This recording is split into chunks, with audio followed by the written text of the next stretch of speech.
Le cours de Marc Lazare parle des mouvements sociaux et partis politiques dans les années 60 et 70. C'est un cours qu'on fait à deux, Gerd Rainer-Horn et moi-même. So we're focusing on social democratic movements, leftist movements. C'est le moment où justement le féminisme va émerger. C'est le moment aussi où la jeunesse va véritablement devenir une catégorie à la fois sociologique et politique.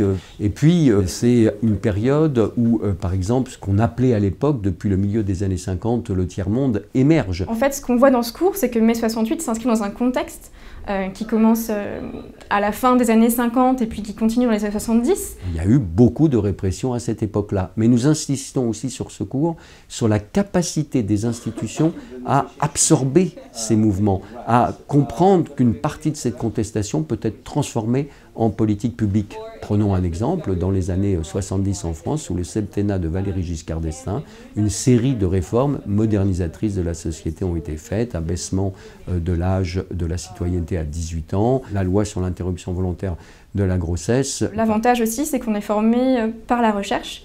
Donc on est très souvent mis en situation de recherche, c'est-à-dire à étudier des archives, à essayer de se poser beaucoup de questions sur un fait, de toujours tout remettre en cause. So what we do is for each week we all prepare position papers on the readings. Nous leur donnons à lire des textes de l'époque, d'un côté, en français et en anglais, et d'autre part des textes d'historiens, de sociologues ou de politistes. What I really enjoy is that it's a discussion, it's not just one person pontificating for the whole class and we all get to dialogue with the professor. Ça permet d'avoir un regard un petit peu plus distancié et informé pour analyser les mouvements sociaux d'aujourd'hui. Je pense que c'est en faisant de l'histoire qu'on comprend ce qui se passe aujourd'hui, typiquement sur ces sujets-là. Est-ce qu'on peut vraiment comprendre tous les mouvements d'opposition, mouvements de grève ou mouvements sociaux sans revenir à ce moment-là? Ou est-ce qu'on peut comprendre tout le mouvement de contestation sans voir mai 68?